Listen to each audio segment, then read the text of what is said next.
Hindi ko naman sinasabing sa pamamagitan ng pagsasalita natin makikilala tayo agad. Pero ito yung paraan para kung paano makilala yung channel mo.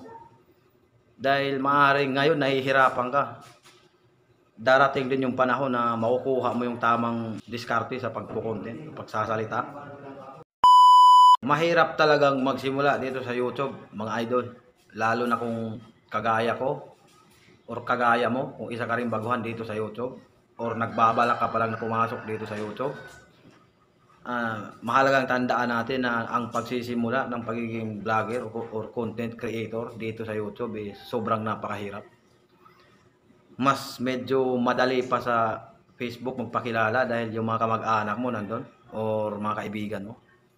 Pero dito sa YouTube, hindi ka basta-basta makilala dito kung wala kang kamag-anak na celebrity or vlogger sa YouTube na ipapakilala ka or isasama ka sa kanilang mga content.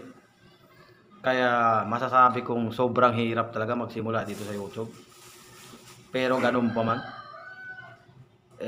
kung binalak mo talagang magiging vlogger balang araw, kailangan mong tibayan ng sarili at kailangan matalas yung pag-iisip mo, marunong kang gumawa ng sarili mong video. Kasi ang pagpapakilala dito sa social media is hindi nakasalalay sa ibang tao, kundi sa atin lang din.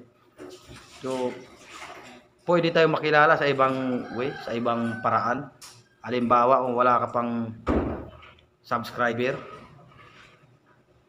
pwede kang mag-remix para makilala yung channel mo, para kahit papano mayroon kang mag-ride na na followers.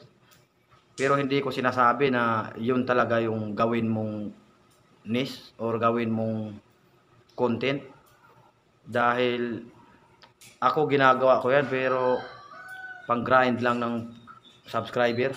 Dahil pag yun ang inasahan natin na makuha yung requirement ni YouTube na 4,000 watts hour is hindi uubra.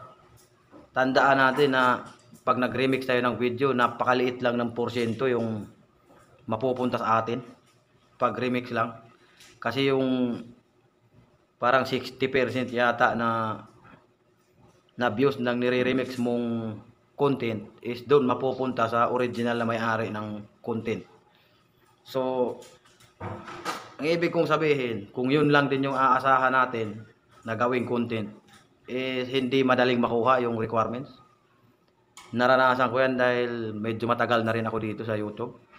2019 pa yung account ko na ito. At dahil na-experience ko yung mga ganyang gawain, kaya ako sinasabi sa inyo. Kaya kung nagbabalak talaga tayong pumasok sa YouTube, kailangan natin ipakilala yung sarili natin, sa sarili nating content. At huwag tayong mahiyang humarap sa camera para makilala yung account natin.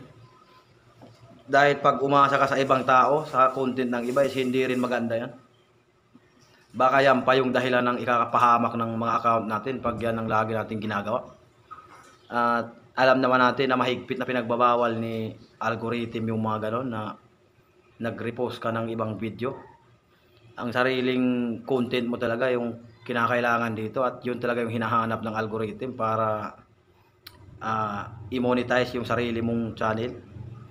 Kaya tinatawag kang content creator dahil ibig sabihin gumawa ka ng sarili mong content at hindi content ng iba yung ipopost mo. Kaya kung isa ka sa nagbabalak na pumasok or nandito ka na ngayon dahil gusto mong maging content creator, ito yung tandaan natin mga idol, sanayin natin yung sarili natin sa camera, pagharap ng camera.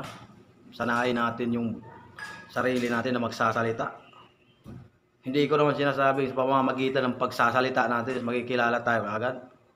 Pero ito yung paraan para kung paano makilala yung channel mo. Dahil maaaring ngayon nahihirapan ka.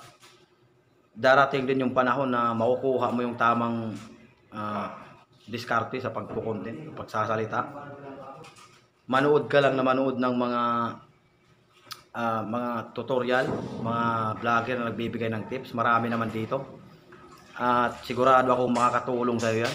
kahit ako, nasabi ko yan dahil doon din ako natuto sa kanila. Mahilig akong manood ng mga ganon. So, kaya tayo pumasok sa pagiging content creator dahil doon sa pinapanood natin na nagtuturo ng mga tips. Hindi tayo maglalakas loob na gumawa ng account dito sa YouTube, account na pang vlogging kung hindi tayo nakakapanood sa kanila. Kaya wala tayong ibang paraan kundi manood sa kanila dahil sa sinabi ko kanina, mahihirapan tayong iangat yung sarili natin kung wala tayong discarding makukuha doon sa mga nauna sa atin. So, yun lang masasabi ko sa inyo.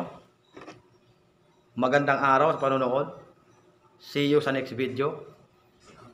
Peace out.